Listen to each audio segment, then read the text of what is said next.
So hi, I wanted to share a little bit of Hanukkah celebration with folks.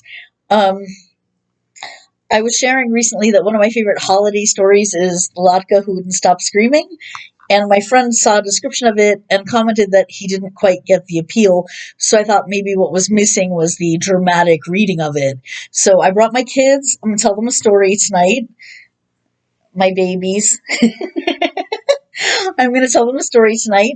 And I'm going to scream at them because that's what you do with this one. Um, it's a tradition, a weird one, but it's still a tradition. And I've been thinking a lot about traditions this holiday. Zach made latkes tonight for the first time with my supervision and Bubba Esther watching over us. They came out delicious.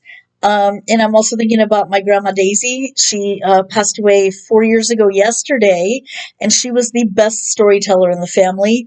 I still think of her whenever I think about um, the story about the carpenter and the from Alice in Wonderland. What was it? The walrus and the carpenter that ate all the oysters. And I still remember her voice.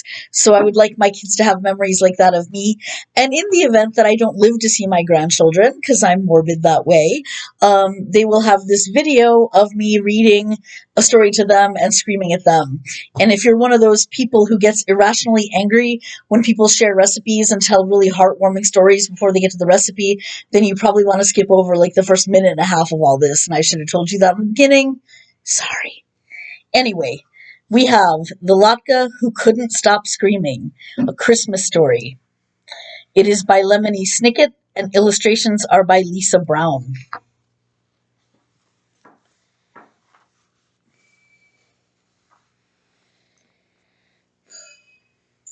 This story ends in someone's mouth, but it begins in a tiny village more or less covered in snow.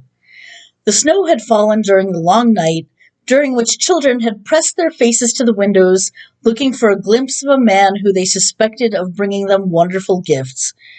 But instead, they heard a terrible noise from a certain cottage in the neighboring arrondissement, a word which here means place where something was being born.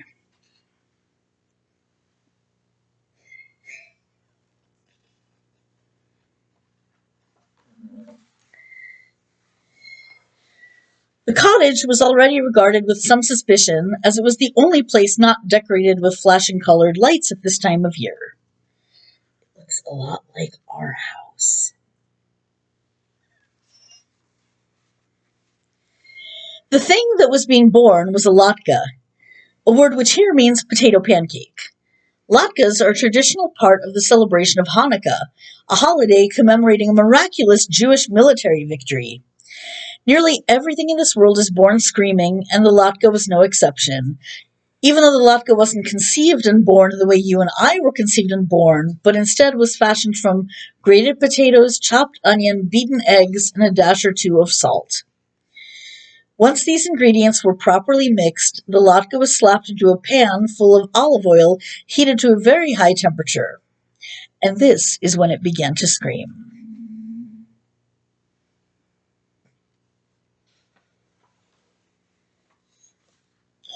Ah!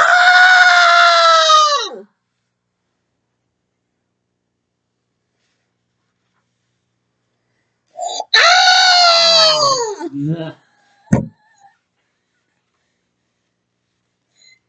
The latke was suffering so much that it leapt out of the hot pan and out the window of the cottage, and began to run screaming down the boulevard.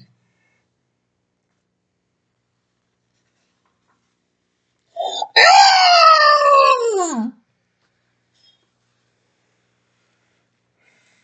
This may seem like unusual behavior for a potato pancake, but this is a Christmas story in which things tend to happen that would never occur in real life. The latke ran past a row of flashing colored lights which hung from the rain gutters of a less suspicious cottage. "What's all the ruckus?" the lights said in unison. "We're the ones who are supposed to be dominating the neighborhood with our cheerful glow." "I was just thrown in a pan of boiling oil," Latke cried in reply. "Can you believe it?" "Yes," the flashing colored lights said, "but we can't imagine why." "Because I'm a Latke," said the Latke. The oil reminds us of the oil used to rededicate the temple following the defeat of Antiochus at the hands of the Maccabees. The oil was only supposed to last for one night, but there was a miracle and it lasted for 8. Plus, frying makes my skin crispy and brown.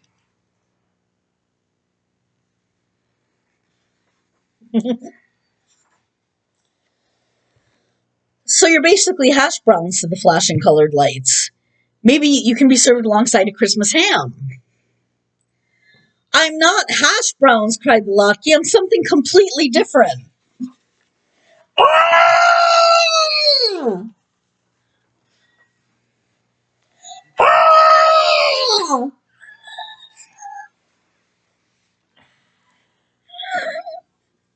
The Latke rounded the corner and found itself face to face with a candy cane, which wrinkled its red and white nose at the Latke in distaste. I'm trying to sprinkle the night air with my peppermint scent, the candy cane said. Your mouth-watering smell, not to mention all that yelping, is spoiling the effect. My mouth-watering smell is part of the cozy feeling of Hanukkah, the Latke replied. It reminds us that things are better now than they were in 175 BCE, when my people were not allowed to practice their religion. In order to study the Talmud, they had to hide out in caves, and when they heard the Greek soldiers approach, they pretended they were gambling with a small spinning top called a dreidel. Oh, sort of like Joseph and Mary hiding out in a manger, said the candy cane. Someone should write a Christmas carol about you. I'm not part of Christmas, cried Latke. It's a totally different thing.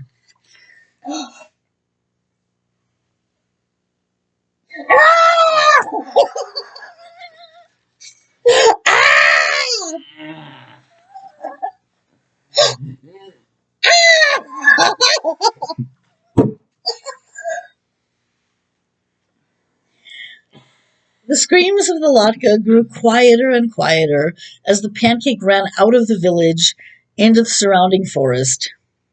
Its utter fury was unabated, a phase which here means the Latke was still very annoyed at the objects to whom it had spoken. But it was quite tired, and so it decided to rest for a few minutes beneath the branches of a little pine tree. The pine tree was napping, but woke up at the sound of an object plopping down at its feet. That is the face of a pissed-off Latke.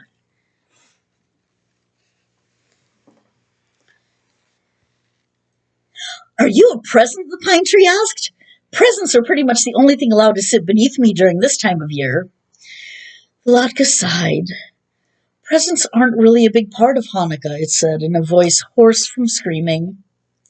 There's nothing wrong with giving gifts to loved ones, of course, but it's more important to light the candles for 8 consecutive nights to commemorate the miracle in the temple and the miracle of victory even when you were thoroughly outnumbered, so you shouldn't give up hope. Plus, Santa Claus, said the pine tree. The Latke was too exhausted to scream. Santa Claus has nothing to do with it, the Latke said. Christmas and Hanukkah are completely different things. But different things can often blend together, said the pine tree. Let me tell you a funny story about pagan rituals. But before the pine tree could begin its story, a family came trooping through the snow, searching the forest carefully. We shouldn't have waited until the last minute to get ready for the holiday, said the father in the family, who was holding an axe. We'll never find a good one. You shouldn't give up hope, said the mother, and pointed at the pine tree. Look! It's perfect, said the daughter. Beautiful, agreed the son. Such a marvelous shape, said the mother, and its skin looks so crispy, said the father, and reached down to scoop up the Latke from the snow. We'll need to reheat it, of course, but this will be perfect for Hanukkah dinner, with a topping of applesauce, sour cream, or even jam. What did we use? Applesauce and sour cream. Yep. I'll refry it in oil, said the mother, to remind us of the rededication of the temple. And the triumph of the Maccabees over Antiochus, added the daughter. After hiding in the caves all that time, the son chimed in. The father smiled down at the Latke in his mitten, then stared curiously at his other hand. What was I thinking bringing this axe, he said to himself. The family strolled back to the village, walking past all the cottages with flashing colored lights and smiling politely at the candy canes until they reached their own home. The family carried the Latke into their own home, which was warm and cozy, and sat down at the table, which was lit with flickering candles of a menorah or Hanukkah, which is a branched candelabra designed specifically for the holiday.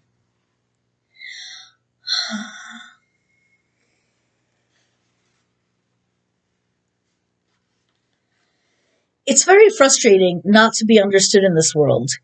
If you say one thing and keep being told you mean something else, it can make you want to scream. But somewhere in the world is a place for all of us, whether you are an electric form of decoration, peppermint scented sweet, a source of timber, or a potato pancake. On a cold, snowy night, everyone and everything should be welcomed somewhere. And the latke was welcomed into a home full of people who understood what a latke is and how it fits into a particular holiday. And then they ate it.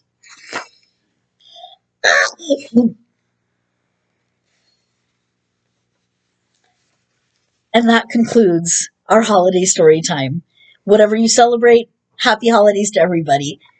And I must not have screamed loud enough because Henry didn't leave the room this time. So I will try harder next year.